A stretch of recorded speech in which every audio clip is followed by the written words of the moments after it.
Night fell over northern France, summer of 1944. In the distance, the sound of engines echoed softly through the fields.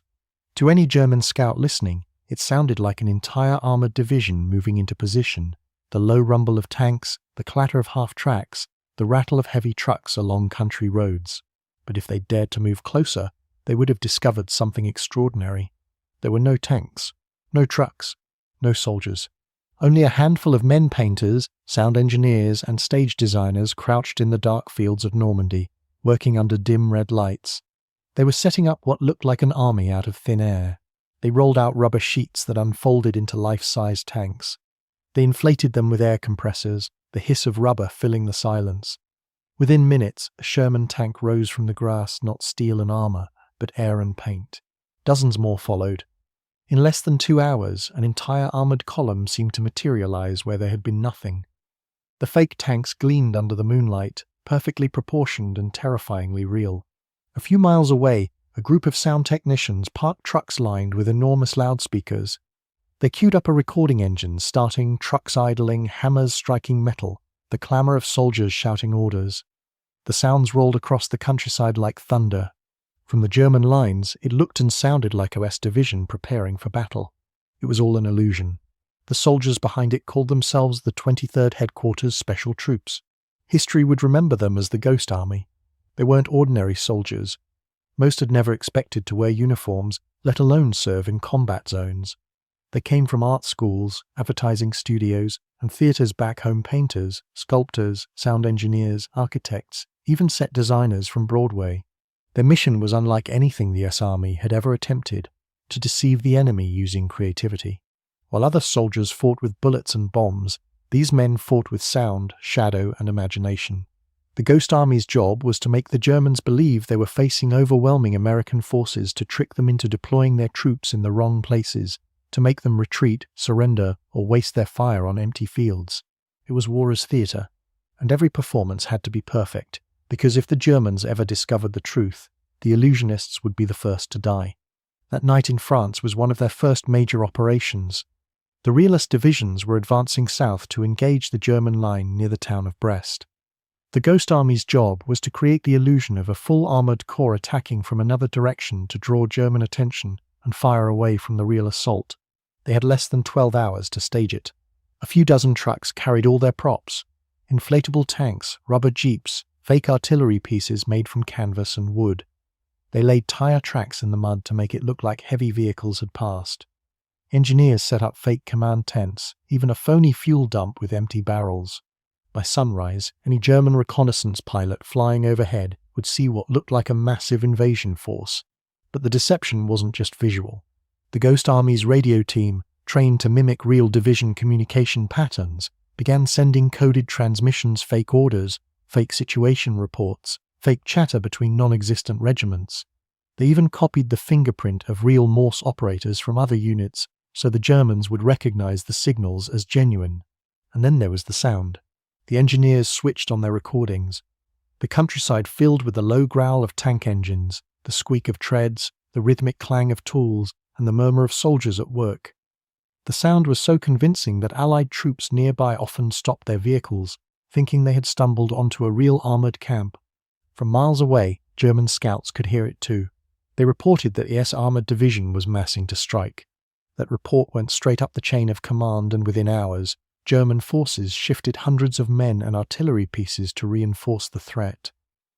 When the real American divisions attacked from the south later that week, they met almost no resistance. The illusion had worked. The Ghost Army's first performance had fooled the enemy completely. Afterward, the men quietly packed up their props. The rubber tanks were deflated and rolled into trucks. The fake tyre tracks washed away in the next rain. The radio operators went silent. The sound trucks moved on. By the time the Germans realized there was no army there, the real one was already miles away. To the men of the Ghost Army, it was another night's work, another battle fought without firing a shot. They didn't celebrate. There were no medals waiting, no public recognition. Their mission was secret, hidden under layers of classification. Even other Allied soldiers didn't know what they were really doing. To everyone else, they were just another engineering unit. But the few who shared their secret understood that what they had done was revolutionary. For the first time in modern warfare, art had become a weapon. When dawn broke over those quiet French fields, the fake army vanished. But the illusion lingered in German intelligence reports for weeks. The enemy believed entire divisions had appeared out of nowhere, divisions that never existed. The ghost army moved on, already planning their next act of deception. They would do it again and again, 21 times across Europe, each operation more daring, more elaborate, and more dangerous than the last. They would mislead entire German corps, redirect airstrikes, and draw artillery fire onto empty ground. And for almost 50 years, no one would know they existed. Months before that first deception in France, a quiet and unusual recruitment was taking place across the United States. It didn't look like any other wartime draft. There were no drills, no shouting sergeants, no weapons inspections. Instead, letters went out to places like art schools, architecture firms, and advertising agencies. The army was looking for men with creative and technical backgrounds. The notices were vague, classified, and full of hints a special project that required imagination, problem-solving, and artistic precision. Most of the men who answered had no idea what they were signing up for. Some thought they'd be designing camouflage or posters. Others assumed it was a code-breaking program or some kind of engineering work. It wasn't until they arrived at their new base Camp Forest, Tennessee, that they began to realize just how strange their mission would be.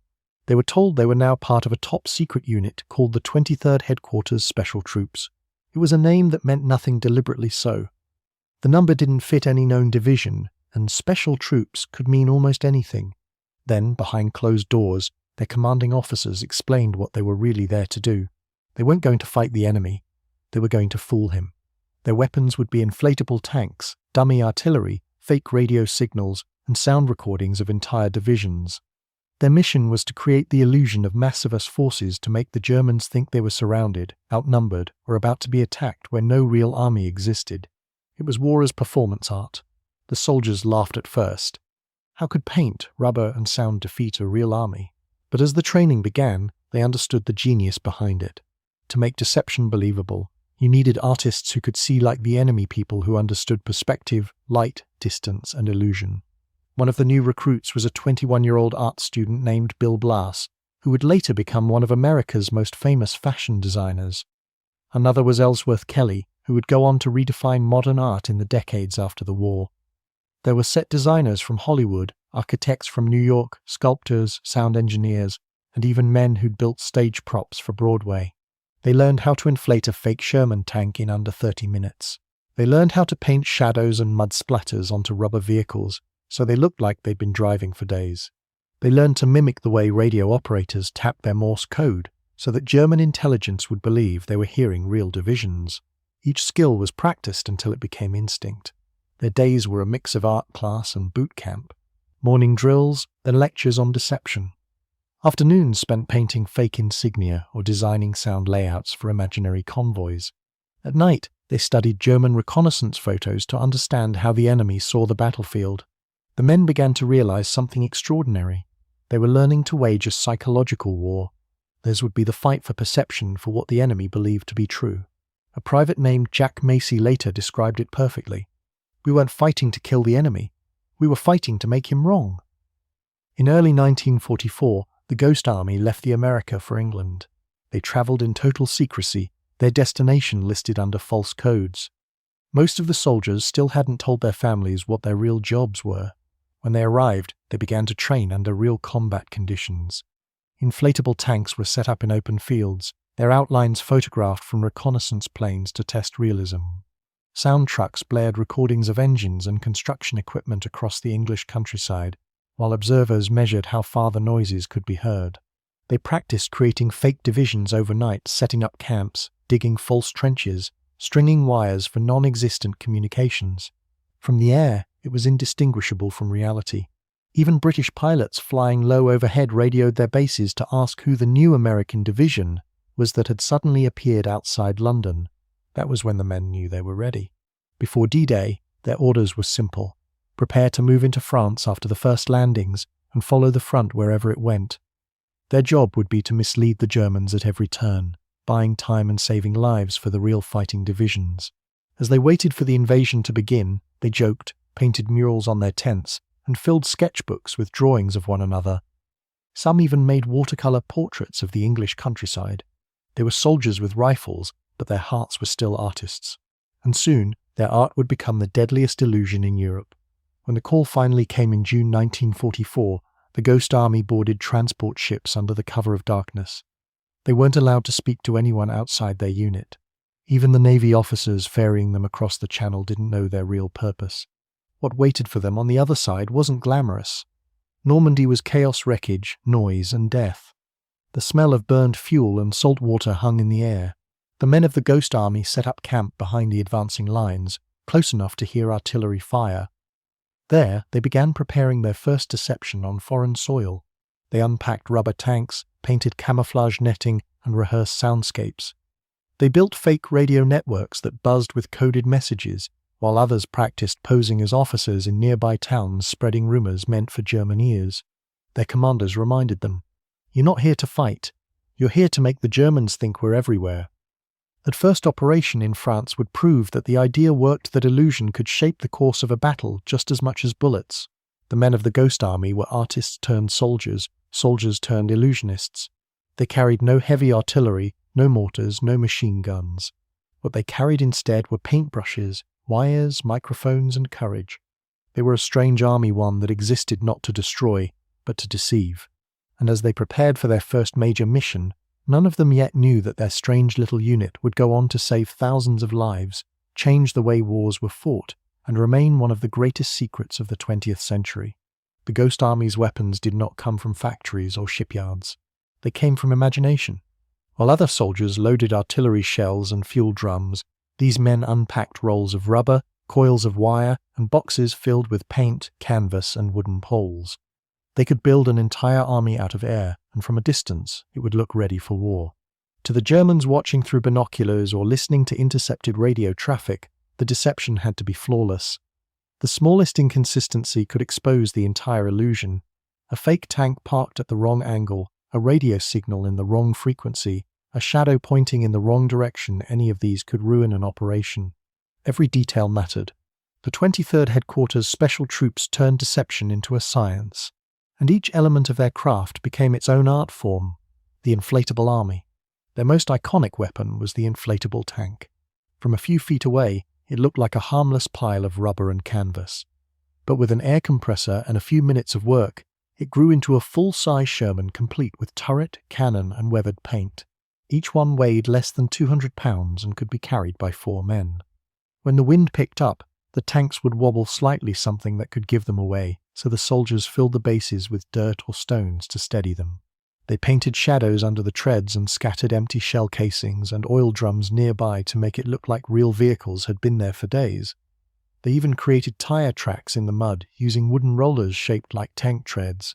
When reconnaissance planes passed overhead, the photographs showed exactly what the enemy expected to see: hundreds of tanks massing for attack. The illusion was so convincing that Allied soldiers in nearby divisions sometimes mistook the fake camp for a real one and tried to deliver supplies to it. It was theatre, but in this theatre, the audience was the enemy and the performance could mean life or death. The sound of war. Visual deception alone wasn't enough. If German scouts couldn't see the fake tanks, they had to hear them. That was where the sound engineers came in. Men from Hollywood's film studios and RCA laboratories joined the unit, bringing with them reels of tape and microphones that could capture and project sound across miles. They spent weeks recording every noise a real army made: the grinding of tank treads, the squeal of brakes, the clanging of tools, and the muffled shouts of men. They even recorded bulldozers digging trenches and trucks unloading supplies. Then they built a mobile sound system so powerful that it could project those noises up to 15 miles away. Each recording was carefully planned. If the illusion was of an armoured division moving into position, the speakers played engines idling and orders being shouted. If they wanted to suggest a retreat, the sounds would shift to trucks pulling away, crates being loaded, and engines revving in the distance. The sound crew could move an entire army simply by fading one recording and starting another farther down the road. To German scouts hiding in the woods, it sounded perfectly real, a massive American column preparing to strike. The invisible airwaves. While the artist built fake tanks and the engineers filled the air with noise, a small group of men sat in tents tapping out messages in Morse code. These were the radio tricksters. They had studied the communication habits of real American divisions until they could mimic them perfectly. Each division had its own rhythm, a certain style of sending messages, a pacing that intelligence officers could recognize. The radio men learned to copy those patterns exactly. They created a stream of fake radio chatter, coordinates, orders, and reports, all meaningless but convincing. When the Germans intercepted these signals, they became part of a larger illusion. The enemy believed that entire divisions were positioned in places where, in reality, there was only a handful of men surrounded by air-filled tanks and sound effects.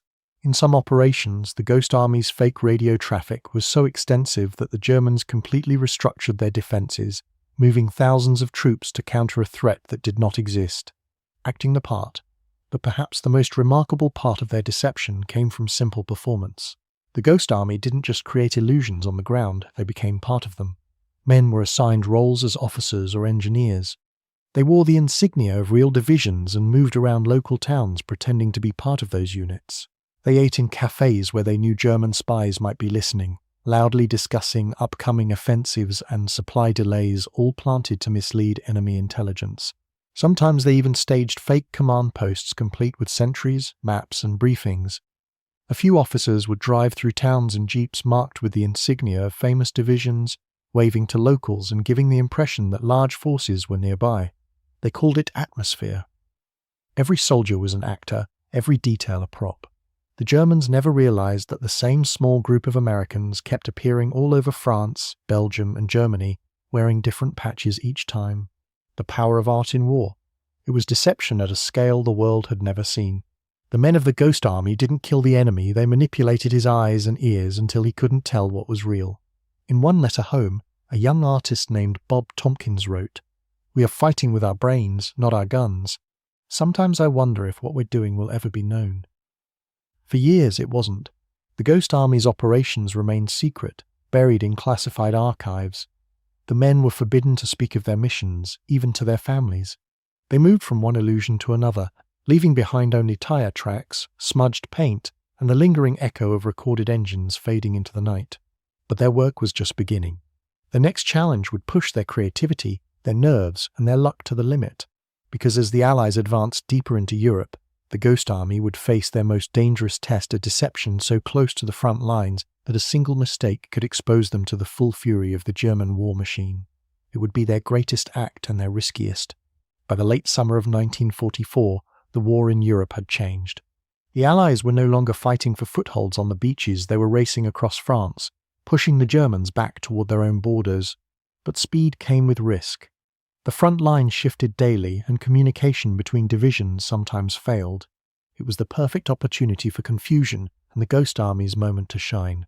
The men of the 23rd Headquarters Special Troops followed just behind the main army, setting up their illusions in the spaces where real divisions had moved on. Wherever they went, they left behind a mirage. Their first large deception in France took place near Brest, a heavily fortified port on the western coast. The city was guarded by thousands of German troops and artillery pieces dug into bunkers. The Allies needed to capture it, but doing so directly would cost countless lives.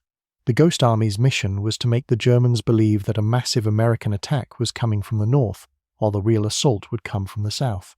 They arrived in the countryside at night. The moon hung low over the fields, and a thin mist clung to the hedgerows. The men worked quietly, inflating tanks and trucks, spreading camouflage netting, and setting up fake command tents. By dawn, what had been an empty stretch of farmland now looked like the staging ground for an armored invasion. Fake Shermans lined the road in neat rows. Rubber half-tracks stood under trees with painted shadows beneath them. Sound crews positioned their trucks at the edge of the woods, and soon the air was filled with the low growl of engines, the clatter of tools, and the bark of orders echoing across the valley. In nearby villages, soldiers in crisp uniforms walked into cafes, buying bread and cigarettes, joking with locals about the big push that was coming in the morning. Some carried folders full of fake maps, knowing full well that German spies were listening from nearby. The deception was complete.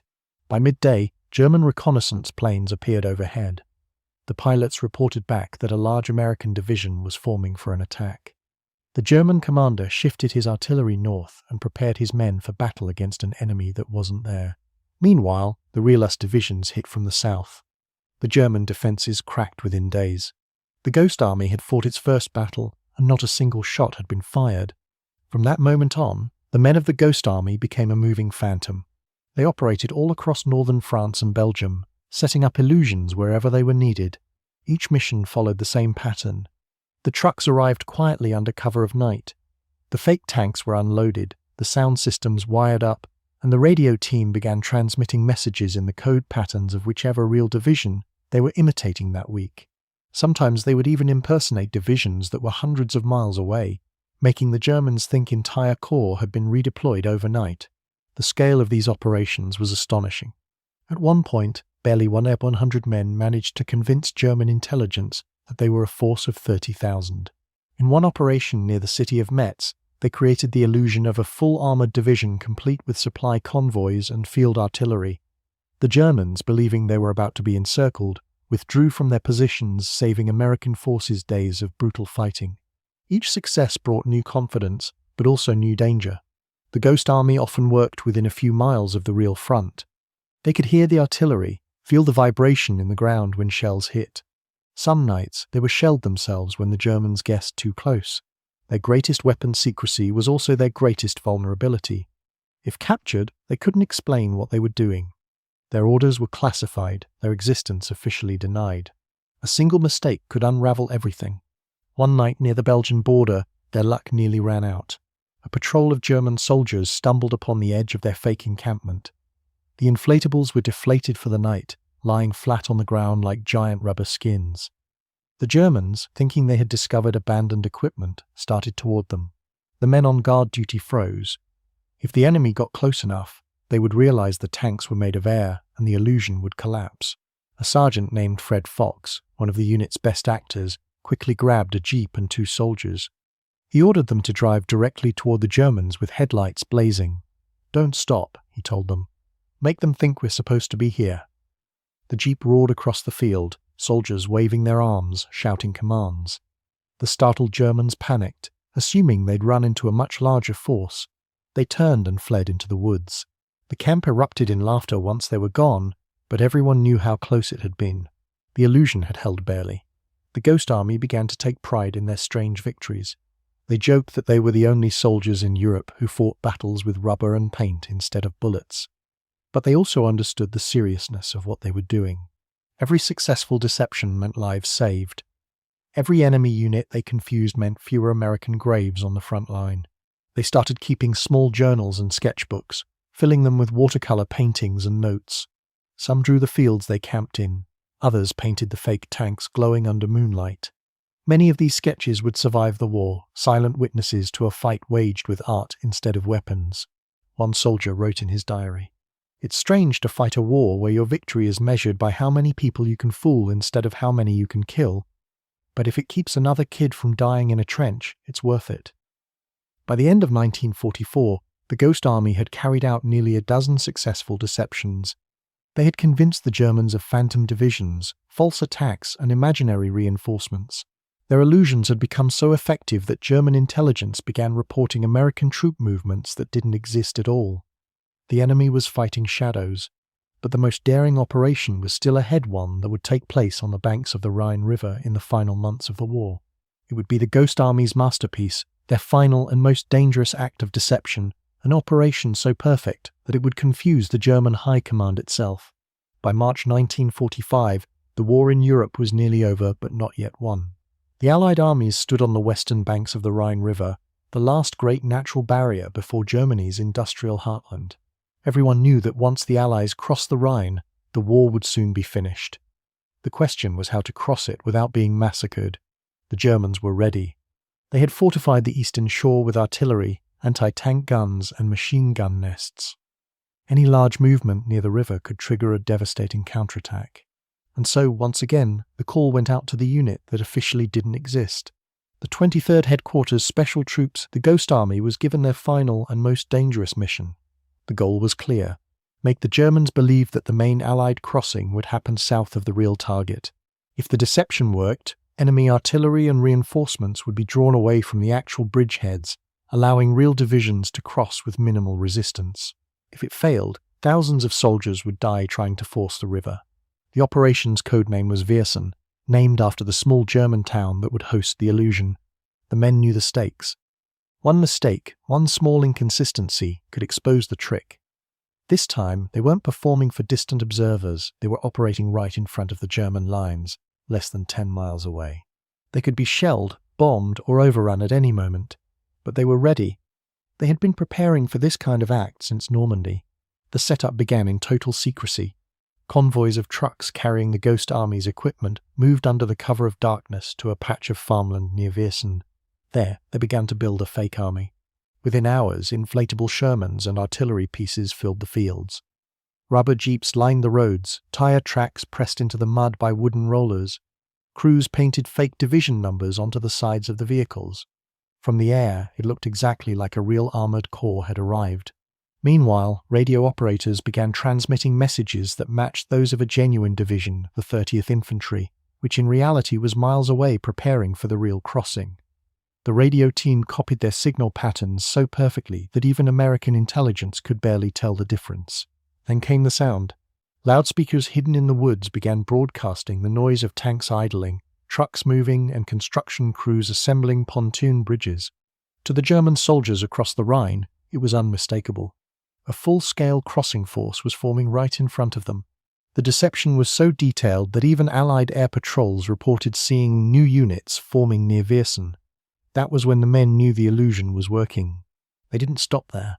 Actors from the Ghost Army, dressed as high-ranking officers, began moving through nearby towns. They made sure to be seen by locals, always speaking just loudly enough about the big river crossing. They let German spies overhear them in cafes.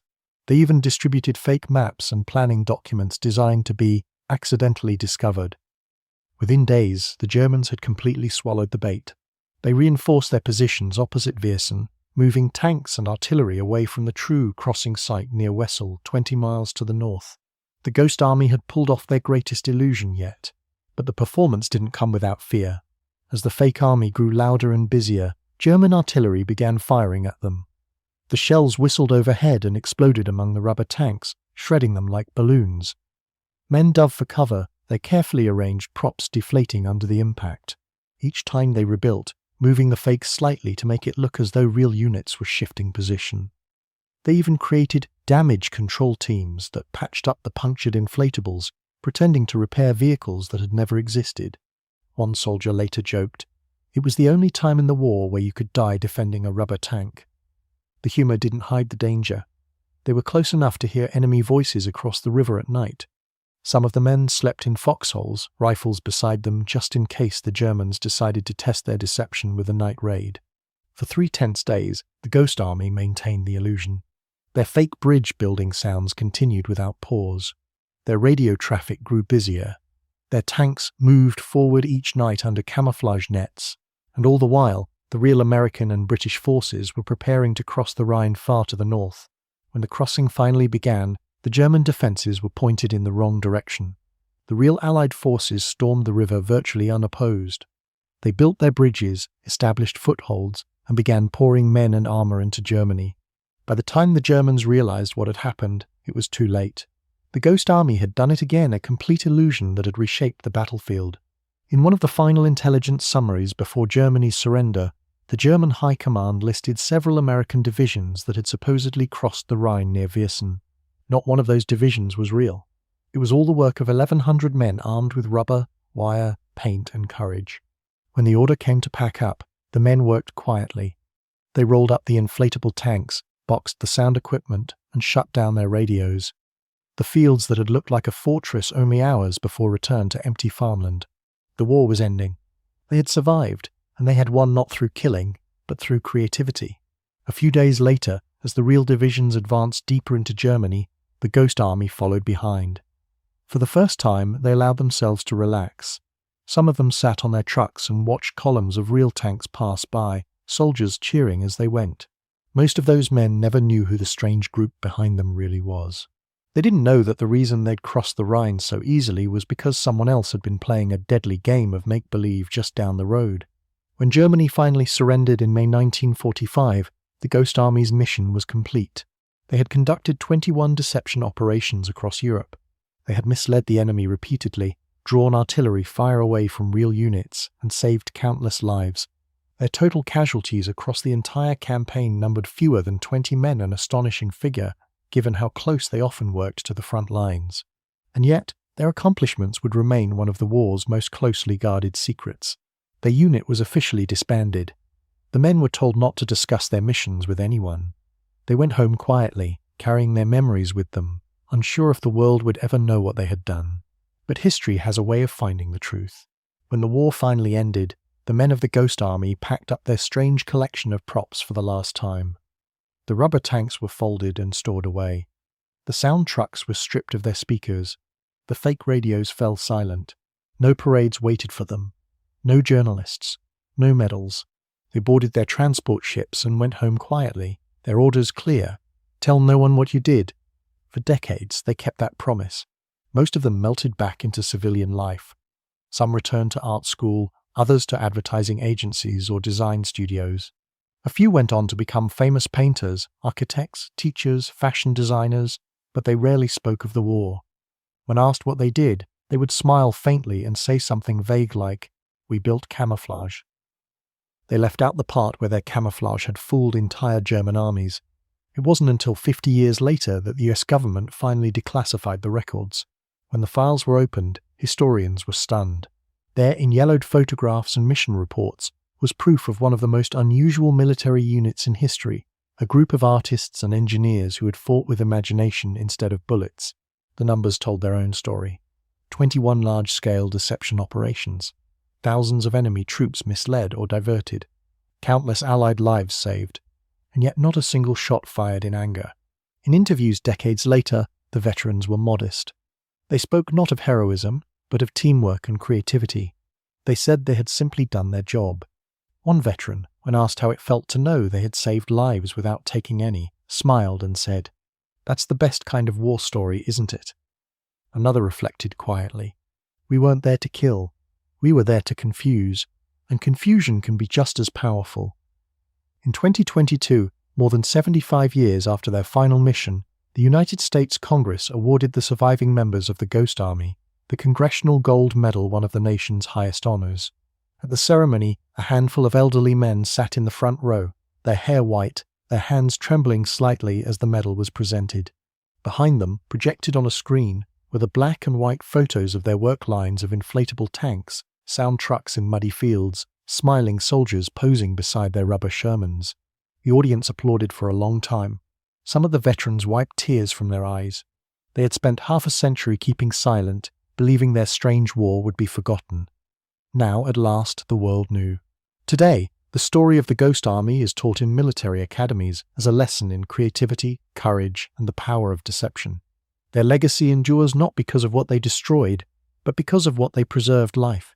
They proved that art and imagination could win battles just as surely as guns and tanks. They turned the very idea of warfare on its head and showed that sometimes the smartest weapon of all is illusion. When you look at the black and white photos, now the rows of fake tanks, the smiling young men holding air hoses instead of rifles, it's easy to forget that they were standing just miles from death. But they knew that one mistake could expose them, that one burst of machine gun fire could end their entire act. Still, they went out there night after night, setting the stage for victories that others would win. They were soldiers who never fired a shot, artists who fought with imagination, and heroes who stayed invisible for half a century. And in the quiet pages of history, their story stands as a reminder that even in war, the human mind, creative, daring, and brave, can be the greatest weapon of all.